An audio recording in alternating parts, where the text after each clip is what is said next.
new babe. So quick disclaimer, y'all. I may feel or seem a little bit like I'm off today. I don't know, man. I'm trying this new thing. I don't want to call it a diet or nothing like that because I'm not on a diet at all. But I'm trying this thing where I cut out like sugar for a while. You know what I'm saying? And that is extremely, extremely difficult. Do you realize how hard it is to cut sugar out of your daily intake, bro? Like, I never realized how much sugar revolves or how much it's infused in everything, bro. Everything. I'm trying it. Supposed to do it for 30 days, but I ain't going that extreme or crazy. I'm just going to try to cut back on certain things, a lot of juices and stuff like that, man. So just a quick disclaimer, if you see, you know what I'm saying, me kind of fall out my chair and nod off, it's because my sugar intake is imbalanced, bro. It's imbalanced. Anyway, man, today's case, shout outs to Mr. Ballin, because that's where today's video is coming from, Mr. Ballin. It is the most terrifying killer, the Jayme Kloss story. Jayme Kloss story is what we checking on today. Now, only thing that the description would tell us is, let me go back and make sure and verify, is that it says why he did this horrible thing. It will forever change the way you view strangers. So if you know me, I've already been on the kick lately of, man, telling y'all, man, I totally am reserved these days, man, because I don't know what's what, who's who, and who's doing what to who, how. You know what I'm saying? That was pretty dope how I put that together like that. I don't even know how I did it. I couldn't do it again if I tried. But anyway, I don't even know. You know what I'm saying? So we're going to check this story out, man. Be careful, be wary, be leery of strangers. Okay, here we go. Cases like this don't happen. Hey, what's going on, guys? Mr. Ballin here. You probably know me from TikTok.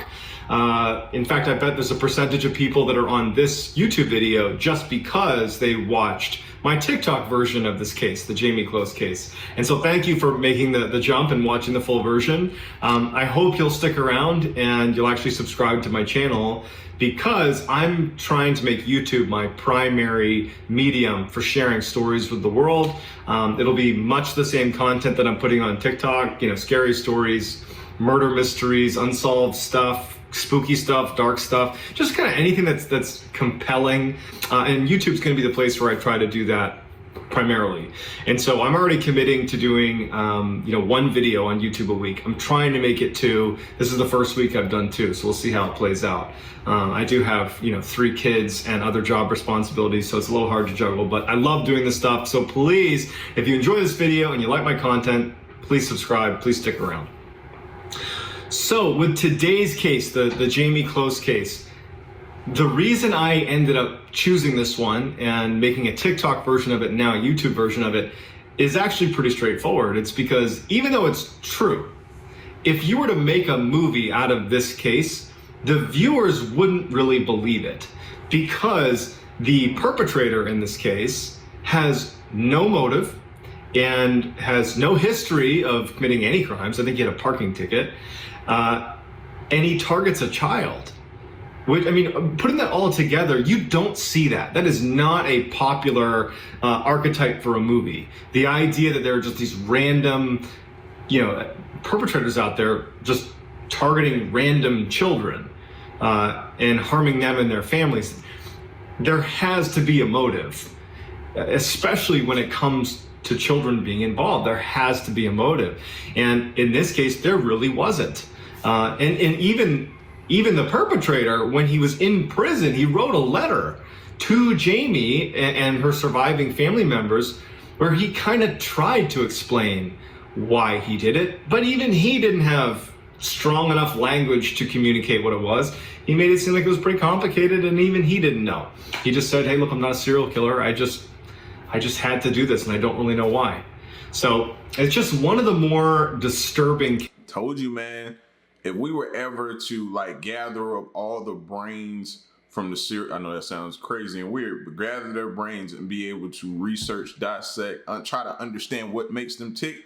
A lot of them just have a disconnect at some point in time in their life that makes them do that stuff, man. Seriously.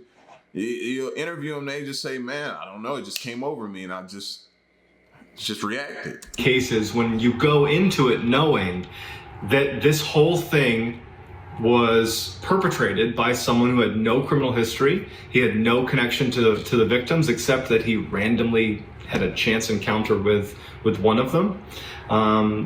And it just kind of happened. It's just one of those horrible things that even now, no one really understands, including the killer himself. So let's dive into it. In 2018, 21-year-old Jake Patterson is on his way to work at a cheese factory in Wisconsin. He'd only been working there for a couple of days. This is like his third day on the job.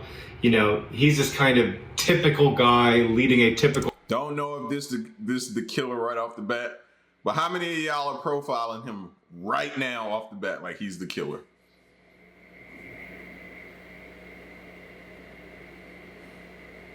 Sorry. I'm gonna admit it, bro. As soon as I seen him, I was like, he looks like he could be a killer. That pose, the look, everything. He could be innocent in this entire video, but I just had to I had to see who else was with me there. All right.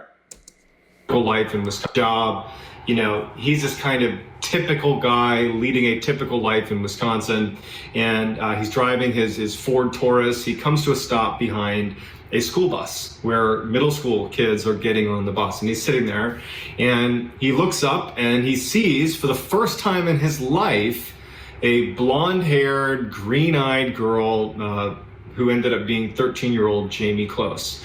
And as he's sitting there, because this all came out in a very lengthy confession, so we have lots of details about this case. We were right.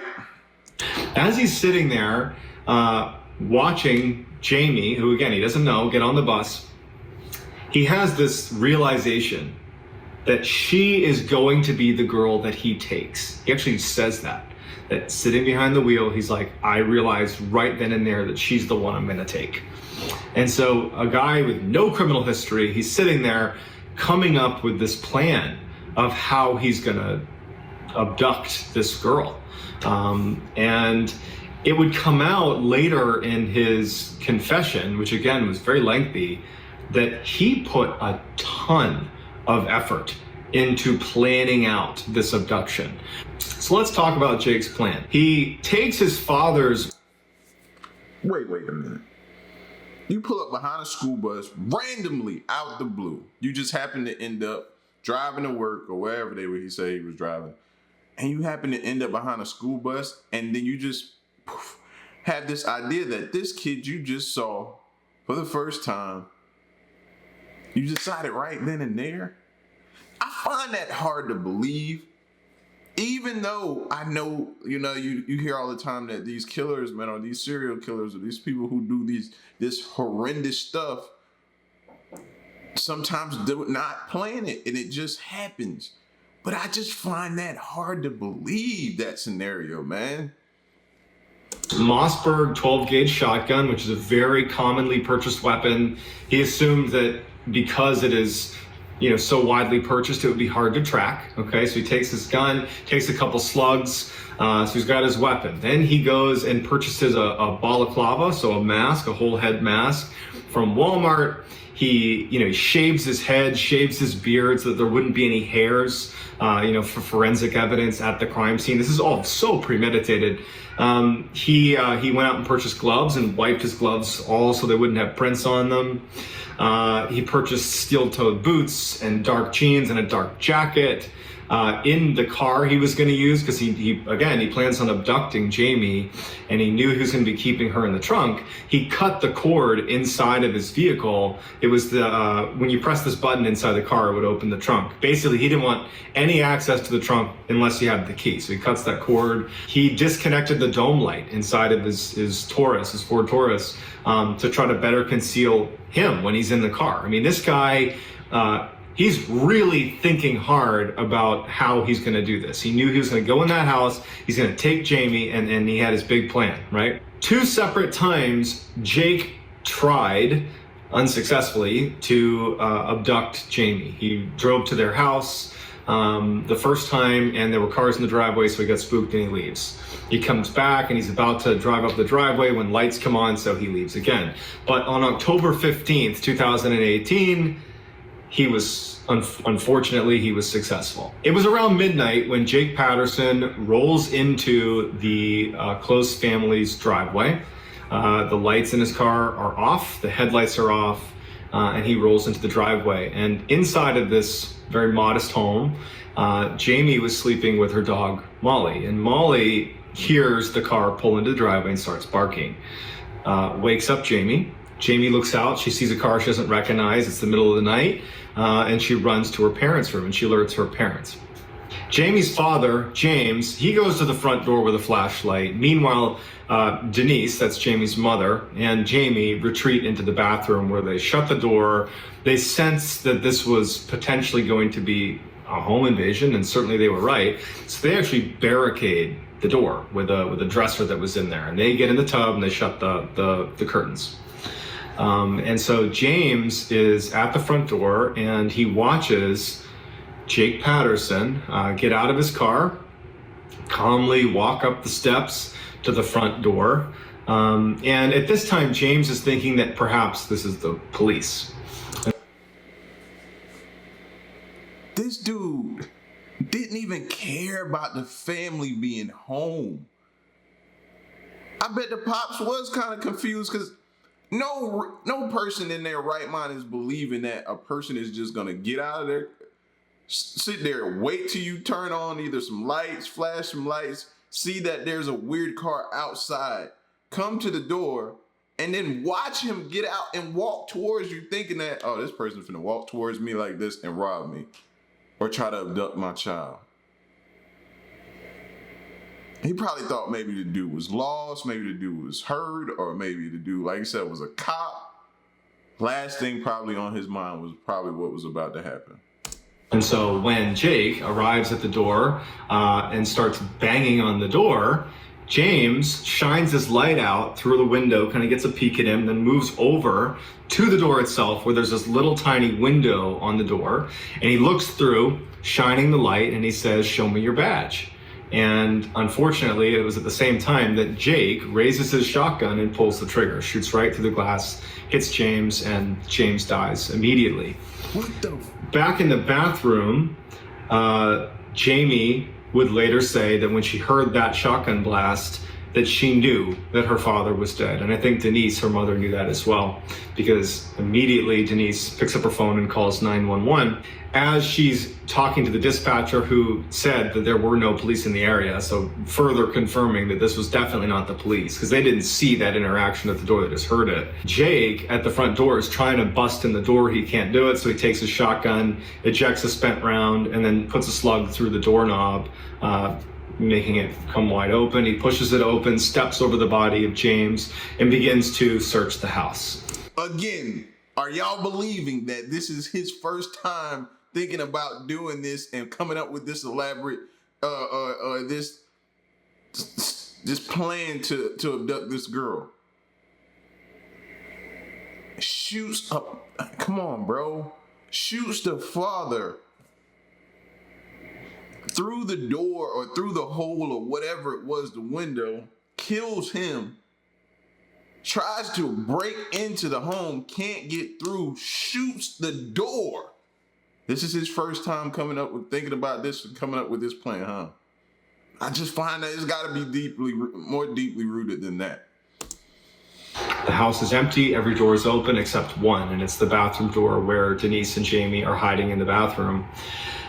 Jake begins to try to push the door open. He can't do it. And finally, he just starts trying to smash the door in. And after 10, 15 blows, he actually managed to split the top half of the door open because the dresser was blocking the lower half.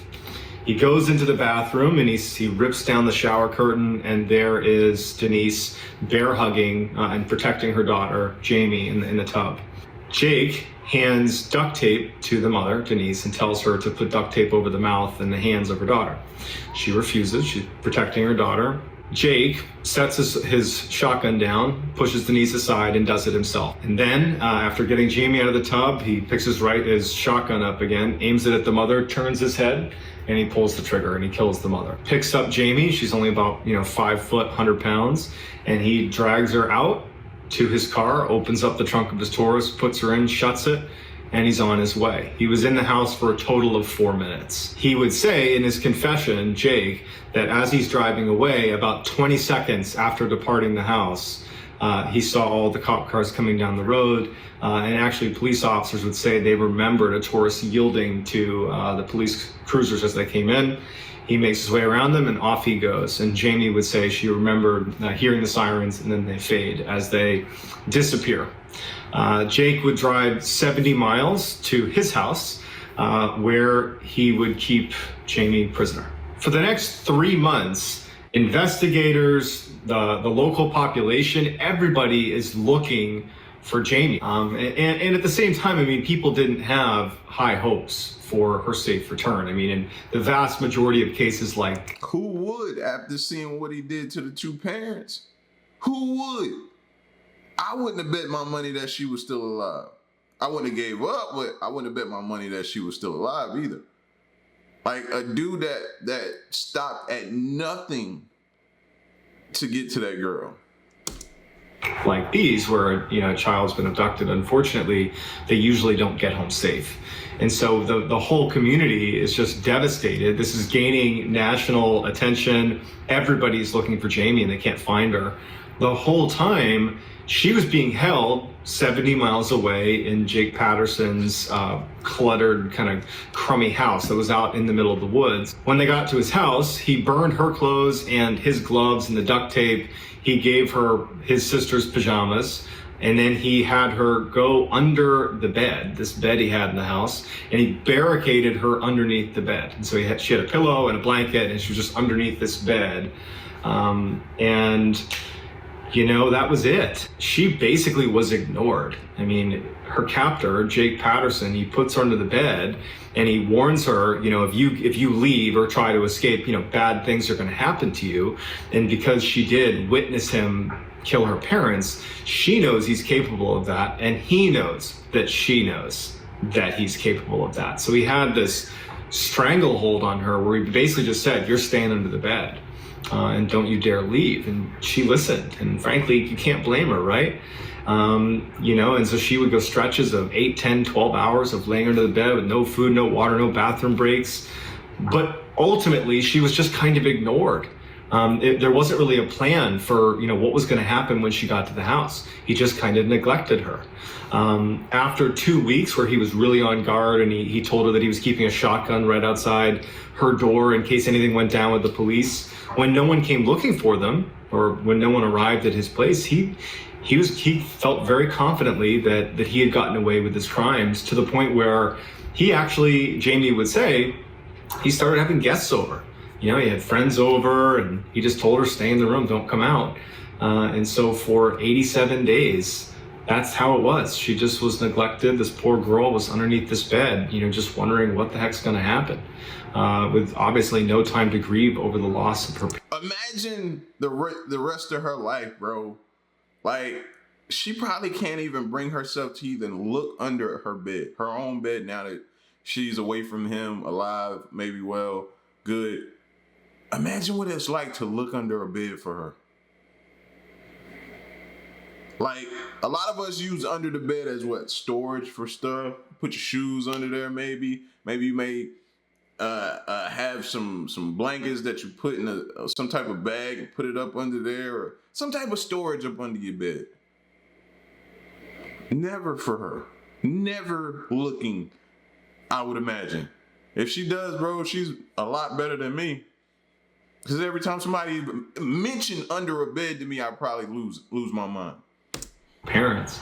Mr. Patterson, he really didn't leave the house. And when he did, I think he left one time to visit a grandparent, and he was very aggressive in warning her that he would hurt her if she tried to leave. But for the most part, he didn't leave the house. But you could tell in looking at this case that he became fairly confident that he was just going to get away with this. And so he actually applied for a job. and he left one morning to go to the interview. And it's kind of funny on his, in a dark way, he wrote on his, what did he write? On his application that he's an honest, hardworking guy, and under skills, he said he doesn't have much work experience, but he shows up to work and is a quick learner. And so here he goes out to just get a job and go back to normal. And when he left that morning, Jayme, who's under the bed, she's done. She's not going to be a captive anymore. And as soon as he leaves, she pushes aside the barricade of, there's some weights that were there and dressers. She pushes it all aside. She runs out. She puts on his shoes, which are too big for her. She puts them on the wrong feet, and she runs out the door. She doesn't know where she is. She doesn't know anything, but she's gone. A woman was walking her dog around 4 p.m. Her name was Jeannie Nutter, and she sees this girl, this teenager, who doesn't have a coat on, she doesn't have gloves on. It's bitterly cold. They're in the middle of Wisconsin in the wintertime. And she sees her coming towards her, and she can tell kind of instinctively that something's wrong. Okay, this is not just some nice kid coming down the road. There's an issue here. And as she got closer, and the girl said, "I'm lost, I need help, my name is Jayme," the woman, Jeannie, said that she immediately knew who it was. She lived in the area, and she had seen the posters up for Jayme. She knew exactly who she was. She gave her a big hug and held her and said, "I've got you. I'm going to take care of you." And so holding her closely, she brings her to a nearby neighbor's house. She said, this is Jayme Kloss. We have to call the police. And they go in there, and the homeowners got their weapons out, and they guarded the door, and they huddled around Jayme while Jeannie called the police. And the police just didn't even know what to do. They were so shocked that they had found Jayme Kloss that it actually took a minute for them to recognize what they were saying and how urgent it was that you come here right now, because at some point her captor, who can't be that far away, is going to recognize that she's not there anymore. And so they send the police, and luckily Jayme's brought in and is saved. Certainly not from the emotional toll, but she's physically safe. Jake comes home from his big job interview, and he sees that Jayme's gone, and he sees footsteps leaving his property in the snow, and he goes out looking for her. And just because this is the way things go sometimes, he was immediately rounded up by the police. They found his car, they found him.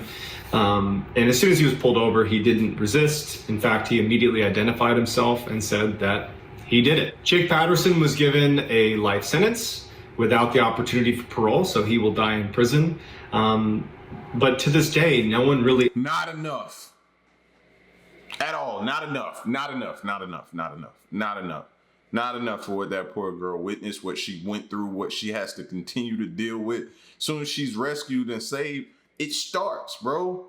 This quote unquote healing process that she's about to endure, that's a tough road to go down. She now has no mother, no father. She has the memory of her mother holding her in a tub while hearing her father get shot at the door after she woke up to a strange car and ran down the hall to their bedroom. He understands how this could have happened. And going back to what I said at the beginning, cases like this don't happen. There's always some reason for a crime such as this.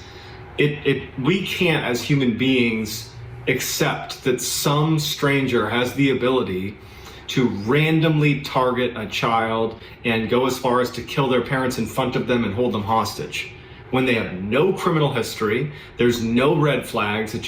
He happened to see her getting on a bus, and that was all he needed. I mean, how could that possibly be the case? But in this unfortunate case, it just is. So that's going to do it, guys. I hope you... I mean, prayers go out to her, man. Prayers, continued prayers. I don't care how long ago that was. That's a tough road ahead for her.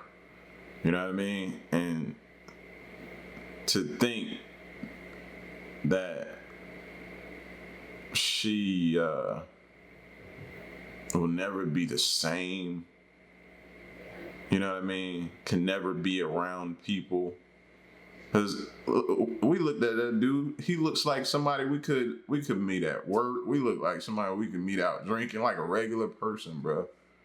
Regular person. Remember, he abducts her, goes back, puts her under the bed, and now after realizing that or thinking that he's gonna get away with it, just go back to life as normal. Go get a job, fill out an application, get a job. Hey, have some friends over. You just don't move. He knew that he had her so scared that he didn't even like chain her, tie her up, put her in some kind of cage. None of that. Just put her under a bed, some weights and a dresser or something in front of it and said, stay there. That's different, bro. That's different. You know what I'm saying? She had to, and that's another thing. She had to build up each day the courage and the strength to say, no more. No mas, no more. I'm out of here. I'm out of here. You know how much courage and strength I had to take up for her? Because at some point she had to say, if I die, I die. But I'm not staying in this no more. I'm done. If I die, I die.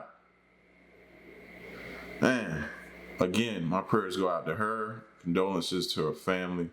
Y'all get at me in the comment section, man. This was a crazy one. Till the next reaction, I'm gone. Peace.